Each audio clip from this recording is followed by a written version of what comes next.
જય શ્રી કૃષ્ણ। નાનું સરખું ગામ હતું। ગામમાં એક માજી અને એક દીકરો રહે। દીકરો ગામમાં કામકાજ કરી આવે ને માજીને લઈ આવે, કાંઈ માજી રાંધી દે ને દીકરો ને મા દીકરો ખાય પીએ ને મોજ કરે। એમ કરતા દીકરોએ હવા વહેલા બારે ફરવા નીકળ્યો। વહેલો ઉઠીને બારે જતો તો સામે કાળો નાગ મળ્યો। કાળા નાગને કીધું, કાળો નાગ આવીને એમ કે, હે ભાઈ મને બચાવો, કાં તો મારા પાછળ વાદી પડ્યા, અને જો વાદી મને પકડશે મારી નાખશે તો ક્યાં મારા ગામ છે ને તો તમે મોં ખોલી કે અંદર આ પેટમાં હાલ્યો જાય છે કે આ છોકરે મોં ખોલ્યો, કાળો નાગ હતો પેટમાં હાલ્યો ગયો। આ ઘરે આવીને રસોઈ બનાવી, સારી સારી વસ્તુ ખાધી તો નાગ અંદર કે હવે તું બહાર નીકળતો, હવે શું નીકળે, ઘરમાં અંદર બેઠા બેઠા આવી સારી સારી વસ્તુ જડે, મારે જંગલમાં ફરવો પડે, હું નહીં નીકળું કે। દિવસે દિવસે પેટ જાય વધતો અને મોં બધો સરી જાય સુકાતો। ડોશીમાં એને માજીને કીધો, માં મને તું આશા મૂકી દે, મારા પેટમાં નાગ છે અને તું હું જીવેશ તો તઈને તારા મોં વગર તું મરેશ તો તું વિલાપ કરશ, એને કહે તું હું મૂકું દે, હું ઘોડા માથે થોડા ઘણા પૈસા કહી કહું દે, હું અહીંયા નીરું જ્યાં અને તમે તું તારા ભાગ ધો ને હું મારો જીવ તો વસ્તુ આવશ ને તમે તમારા ભોગવ્યો ને હું મારા ભોગવ્યો, મારી પૂજા તમે સેવા તમે કરવું નહીં આવો। ભલે દીકરાએ ઘોડો હતો, ઘોડામાં બહાર્યો, ધન બન દીધો જે હતો ભેગો, અને ડોશીમાં અહીંયા ઘરે રહ્યા, દીકરો ઘોડો જોતો નીરું બહાર નીકળ્યો તો ગો હવે કરવો શું। ફરતો ફરતો ફરતો એક રાજાનો રજવાડો હોયો ને, તળાવની પારે જાવ ને બેઠો, હું અહીં હાલ ચાલુ હંગતો નહીં, પેટ વધતો જતો, જે છોકરા સોય આવે ભાઈ થોડા આના દે કામ કરો, ઘોડા પારવા, કોઈ ગામમાંથી ખાવાનું લવડાવે અને છોકરાને ખવડાવે। એ ગામમાં રાજાને હતો, રાજાને 7 છોકરીઓ હતી। રાજા 7 છોકરીને પૂછા કરે કે તમે કે કેના કર્મે ખાતી છો, બાપને કર્મે ખાતી છો કે તમારા કર્મે ખાતી છો? 100 છોકરીએ કીધો કે અમે બાપના કર્મે, હાથમાં કીધો ના પણ હું તમે આપ કર્મ છે, બાપ કર્મ નથી। 100 છોકરીએ કીધો બાપ કર્મ છે, બાપ કમાઈને અમે ખાઈએ, તો હાથમાં કીધો હું આપ કર્મ છે, મારા કર્મ હું ખાતી, તમારા કર્મ હું ખાતી નથી। તો રાજાએ વિચાર કર્યો આપ કર્મ છે એ કે એવા જ માથે સિપાહીને ઓર્ડર કીધો, આ એવા હે પેણાવો કે આપ કર્મ છે ખબર પડે, પાયલું કમાવી ન હોય હમણાં કમાવું ના તો એ પેણાવો ખબર પડે આપ કર્મ કેવી છે। આ બધા મને જાણ ફરવા ફરતે ફરતે ત્રાવની પાઠે રહ્યા તો છોકરો બેઠો હતો, ના હાલું હંગે ના ચાલુ હંગે ના કાંઈ કામ કરવું હંગે, ઉપાડું ને હાલું તને રાજા બોલાવતો, રાજા મને શું કરે, હું તો હાલી નથી શકતો, એ કાંઈ નહીં તને હાલ ઉપાડે। આ છોકરાને રાજા સિપાહી ઘોડો લઈને ઉપાડે, રાજા મેળમાં રાખ્યો, નાના બોલો તો તમને કાંઈ નહીં, તમે જમાઈ બનાવવા છોકરી અમે પેણાવી,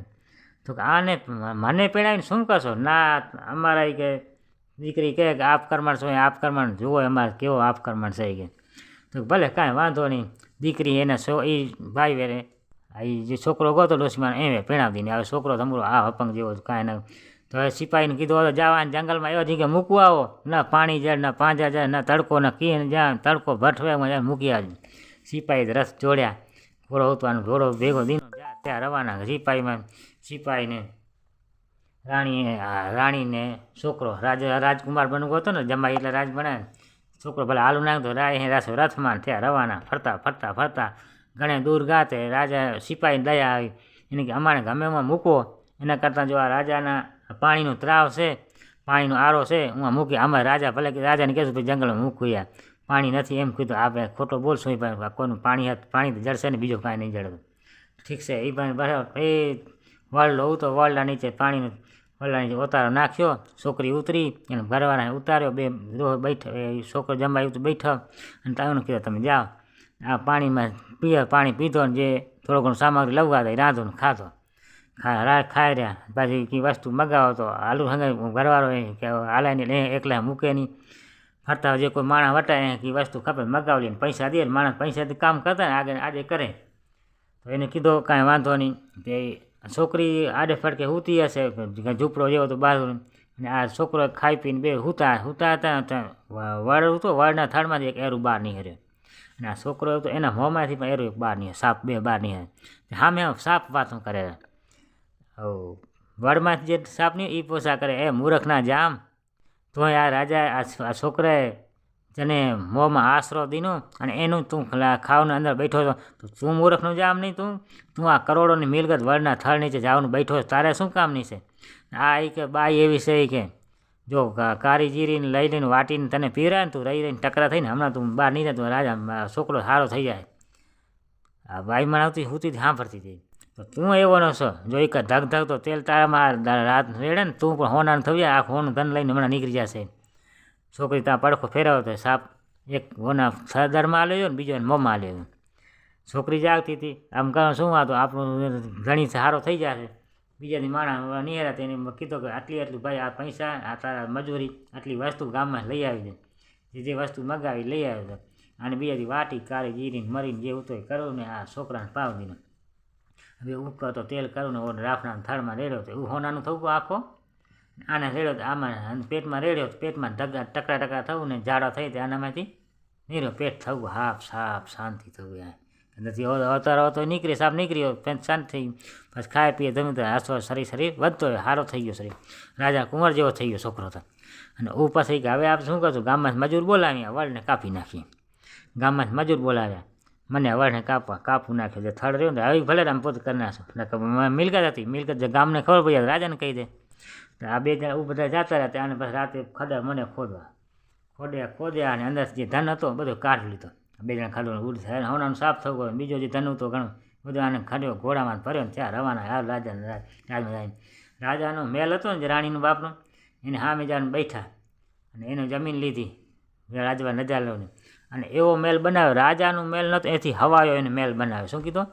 રાજાનું મેલ એથી હવાયો મેલ રાજા વિશે આ માણસ કોણ આવ્યો હશે ગામમાં આવો મેલ બનાવતો તે મેલ બનાવી દે પછી ખર્ચીને કરે આપણે શું વાત હોય. રાજા મેલ બનાવે હાજા ગામને નોતરો દીધો. હાજો ગામ જમવા આવે કોઈ વાહે ન રહેવો જોઈએ કે હાજા ગામે નોતરો દીનો હતા. રાજકુમારી જે હતી એની છોકરી હતી એટલે આ છોકરો સારો થઈ ગયો. આ કોઈ ઓળખેની રાજકુમાર જેવો લાગતો હતો. ડોશીમાં દીકરો હતો એને વિચાર કર્યો આ શું સારો હાથ થઈ ગયો. હાજા ગામમાં જમતા છેલ્લી વાગી હવે હાજો ગામ જમવું રાજા જમવા આવ્યા ત્યાં એની છોકરી હતી ને જે પીરસ એક ફેરા પીસવા લાડવા આવે દેવા તો નવી સાડી પહેરવા આવે બીજો કંઈ વસ્તુ દેવા આવે તો નવી સાડી પર 32 વાતના ભોજન રાજા પીરે છે 32 સાડી બદલાવ નહીં. આ રાજા વિચાર કરે કે કેમ તું સો કોણી ભાઈ હું રાજા છા અને જો મારા એક રાજ્યમાં આવ ને જો હું જમતો હાથ પર 32 ફેરા પીરસવા 32 સાડી બદલાવ સો કોણ તો કે લાજ ફ્રામ છે કે લાજ કાઢો કે હું રાજા કહેવા કે તમે પ્રજા કહો રાજાની લાજ તો કે આ જમાનામાં ક્યાંય તમે સાંભળ્યો કે બાપ દીકરી બાપની લાજ કાઢે ના હું તમારી દીકરી છે આપકર્મણ. ત્યારે એને વિચાર છે આપકર્મણ દીકરી તમે સૌથી બાપ કર્મ હું આપકર્મ દીકરા કેટલો મોલ કમાઈ છે હું મારે કર્મે તમારે કર્મે ખાતી નથી ને આજે આપકર્મ તમે જુઓ કેટલી કમાઈ છે. ત્યારે રાજા આ કર્યો આપકર્મ જેને કર્મ લઈને આવે છે હું કહેતો કે મારા કર્મે ખાતા નથી તું સાચી સોય કે પછી કે ગામમાં નોકર સિપાહી ઉતરીને કીધા કે આ આપણું જમાઈ છે બીજો કોઈ નથી આ આપણી દીકરી છે આપકર્મ નથી.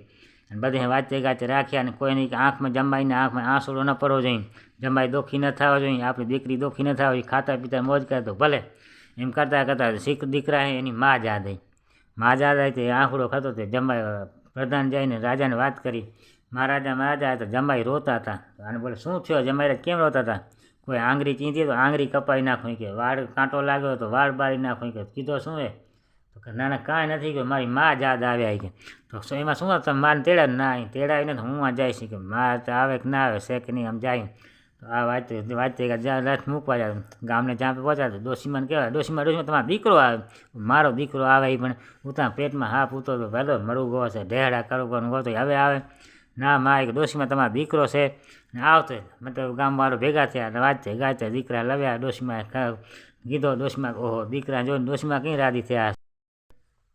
ડોશીમાં બધી વાત કરી આપણો બનાવ બન્યા અને હું તો એક રાજાનું રહ્યો છું રાજાને બધું જણ્યો અને તમે લેવા આવ્યા છો હવે તમે ગામમાં ઝૂંપડો મૂકો અને આપણું રહેશું પછી પાછા ઉમાંથી હાજો ગામ અહીંયા પાછો એને જમણવાર કરાવ્યો હાજર ગામ જમાડ્યો અને પાછા રાજાને મેલ ઉતો આમ પોતાના મેલમાં રહ્યા ખાધો પીધો અને મોજ